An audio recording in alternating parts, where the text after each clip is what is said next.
The finals are set, man. The Dallas Mavericks will be taking on the Boston Celtics this Thursday. It's going to be an amazing series. But shout out to the Mavericks for getting here, because I believed ever since, and I'm going to keep referencing that video. Go back. Ever since we made that trade in the deadline, I literally said we can contend the contenders, especially after that first game I saw versus the Thunder and how we obliterated them. I know it was a new team for them, but the way we were able to be cohesive on defense, cohesive on offense, and I just literally, the main hurdle we needed to get over was chemistry, because some of the great teams in the latest parts of the year have great chemistry that they bonded, and we don't have realistically enough time to do that. But when you have players who are bought into their roles and positions on what to be in this offense and this defense for this team, it can be completely bought into the main goal of being unselfish. This is what you get. You get a team that can believe, that will go out there and fight and continue to just do whatever they can. This is a team who don't care about what they're shooting. They don't care about their percentages. They're not trying to talk about contracts. This is truly one of the most astonishing teams I've ever witnessed as a Mavericks fan. And I've seen the 2011 finals, or the 2011 team. I was even a young bopper with the 2016, 07, when we first faced D Wade in Heat. I've never seen a team so bought in. I remember the quote, Luka Doncic literally saying, look, we're going to just continue to get healthy, continue to keep playing and get better, and we're going to see how far we can go with this thing. Because I think he knew that this is the best team he ever had so far in his tenure in the NBA. But let's go back to the conference finals, because I tried to tell you, I was correct. I literally said it how it was going to go. Literally said how I was going to go. I said the Timberwolves are young. I literally said we need to somehow bring out that mediocre offense as their true identity. Okay? I said this is a team that pride themselves playing off momentum. What I mean by that, they can't set up their offense, so their defense is their offense. They get out in the break and everything like that. But we were trying to beat on the table to everyone who was, continue to count the Mavericks out, continue to not look at the film, and continue to just wash us away as just being one of those Cinderella runs that's going to die down. But we kept telling you, one, just because you took out the champion don't make you the champion. You still need to go out there and you play them in the semifinals, so you got to still go win 8 games. 8 games you have to go win. So before you crown yourself the champion, I know you took down an MVP, you play phenomenal, but you don't look over this team that you're finna face. If that makes sense. Don't look over this team you're finna face. I literally said we are dynamically different from the Denver Nuggets. After this series, that's the main excuse everyone kept saying, like, because it just mind boggled them on why we were able to solve the defense of the Timberwolves and the Nuggets wasn't. I said, hey, Nuggets run their stuff, dribble handoff, etc., pick and roll here and there. They run their offense through a center. We're not like that. We are backcourt oriented, heavy, and we rely on our offense in the pick and roll and isolation.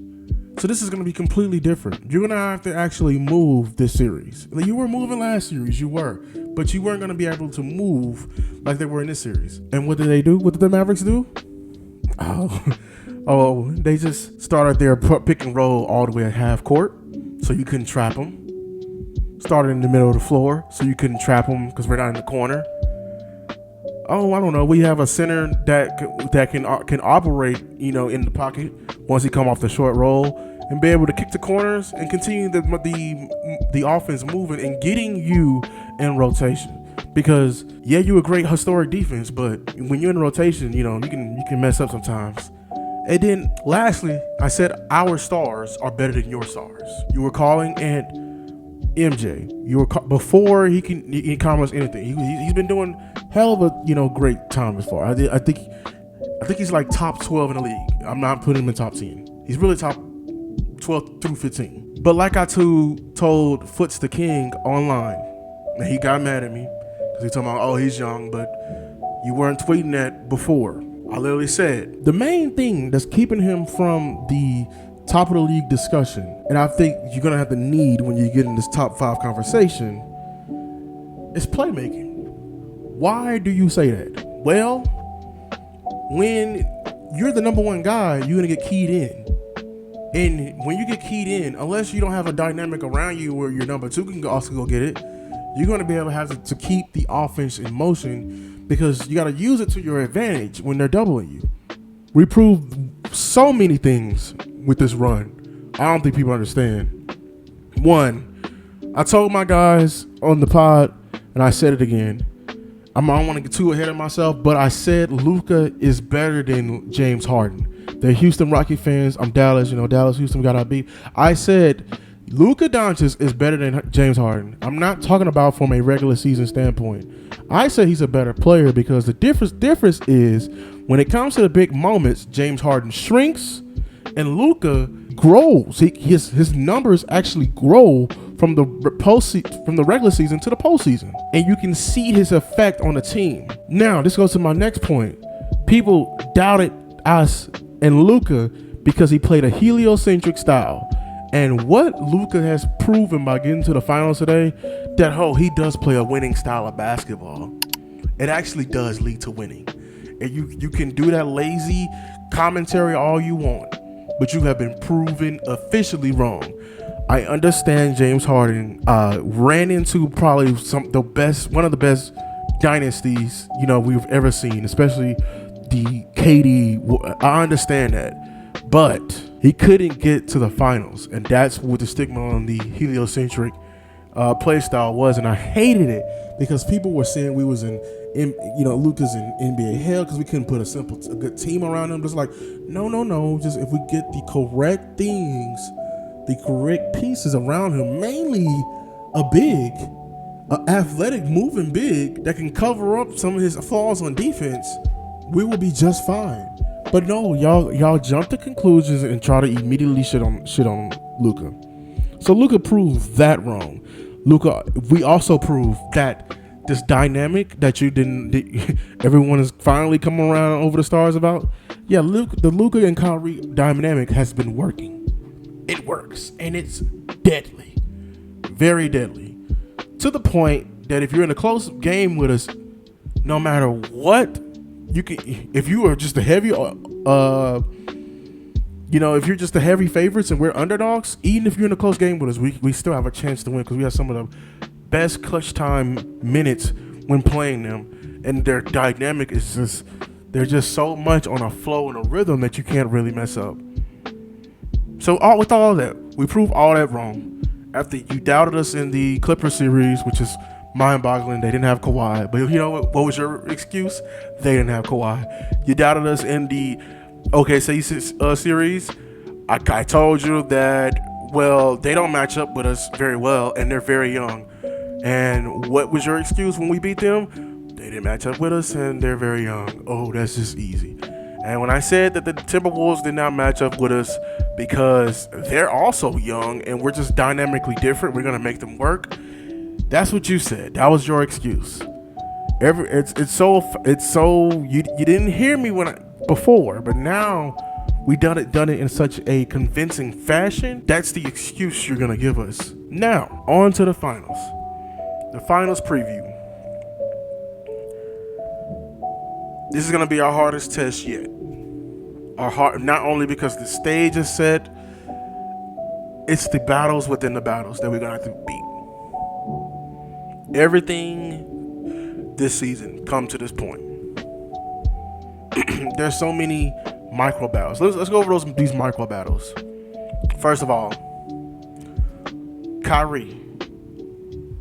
You haven't been to this situation since LeBron, and yet you've been on championship caliber rosters.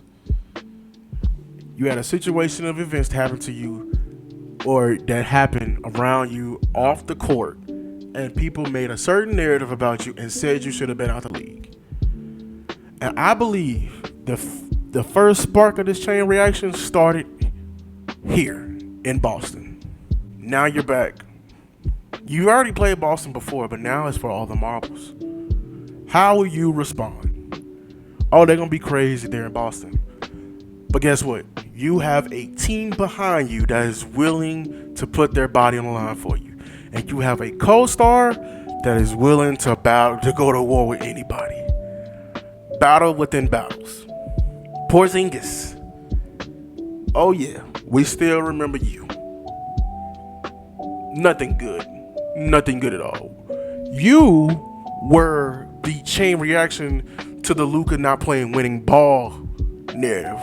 We don't forget you. We don't forget you. I remember when you was here. Everyone said when you left, oh, Luka's hard to play with. He couldn't even play with Porzingis. I remember we traded for you. I was so excited. And how it went about pisses me off to this day. Injuries are part of the game. I understand that. But man, you was always injured. And you got injured when the going got tough. I'm gonna keep it a bean.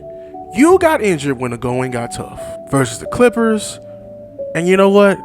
Luka went out there and fought. Then you cried talking about you wanted the ball more and you're the number one player.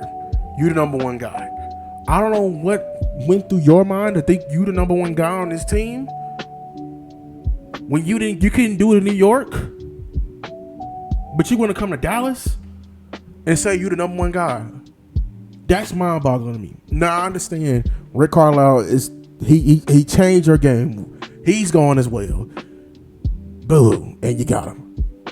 We're not talking about that. We're talking about how you left us and you just left a bad stain.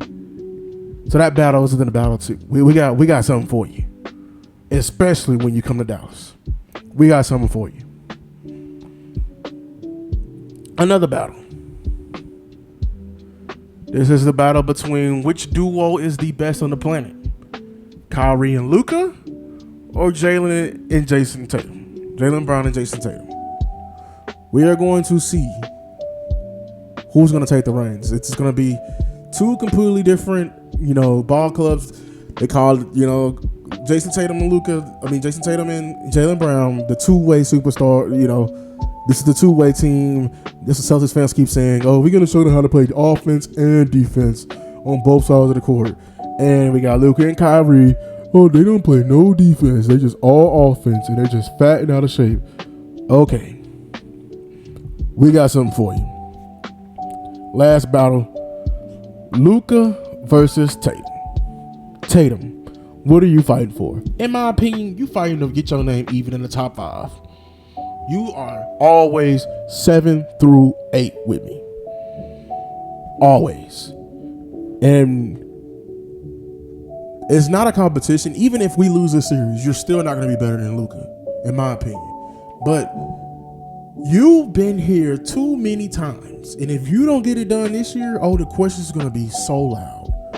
You have been to the conference finals, 6 or 7 years? And this is your second time in the finals. First time versus the Warriors. I'm not going to give you a pass because that Warriors team, they weren't as strong as the past Warriors team, but it was a great series nonetheless. You didn't show up though. I know that. I know that. So we're going to be very paying attention. But my dog Luka, the last thing for you, and I want this to happen so badly, you can finally put together this unnecessary argument between Tatum being better than Luka. You can shut everyone up with this.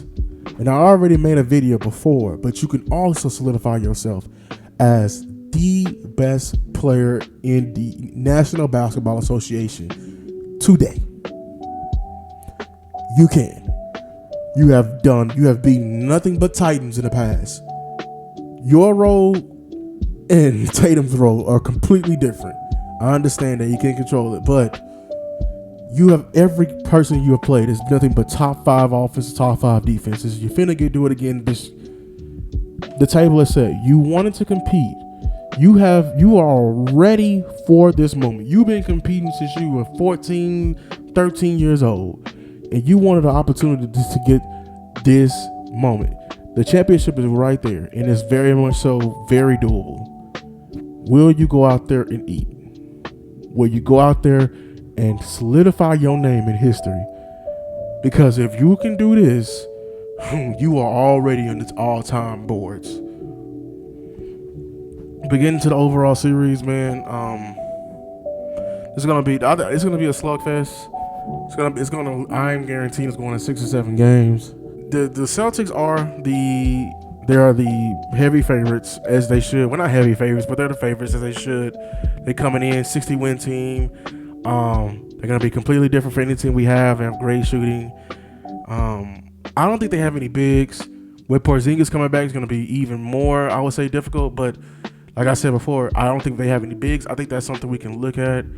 They're gonna try to play 5 out and keep us away from the rim. If we can somehow safely keep Gafford and Lively near the basket, it's gonna be huge. Because in my opinion, if Tatum and Brown can't drive, their games are cut in half.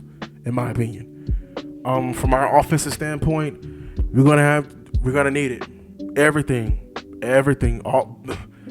all the chips. We want to be efficient in everything we do. I need Kyrie and Luka. Last series was even good. I need something like this or even better, or efficient. And defensively, we're gonna need just effort. I need championship effort all across the board. For my bench, the bench is going to be very crucial because the Celtics have a very good bench on their side. We're going to need Tim Hardaway to come in and knock down some threes. We are. We're going to need Jaden Harden to come in and do some shot creation and playmaking for his team. We are. We're going to need Lively, Gafford. We're going to need Cleaver. I really love we got the Timberwolves up and out of there early so we can prepare, rest, and for a moment like this, because the Celtics are coming in pretty much fresh outside of Porzingis. And the table is very much set. Go out here, let's steal one of these games, and then we're going to make it tough and protect home court. This is going to be a great series. I got the Mavericks in 6. I'm always going to say in 6 because we don't have a home court advantage. And I feel like if we get up 3-2 and we're going home, this is going to be very hard to beat us. It's going to take a miracle. We are so close. Dallas Mavericks fans, we are so close. I'm so very proud of this team, but the job is not done. The one thing I am so impressed with when Luka is having, he's having one of those moments. He's creating moments during this playoff run. He's already going back to the sideline to quiet down his team and let's get ready to defend. That's what great players are made of, and I can't wait. This series is going to be so exciting, so good. Let's go, Mavericks.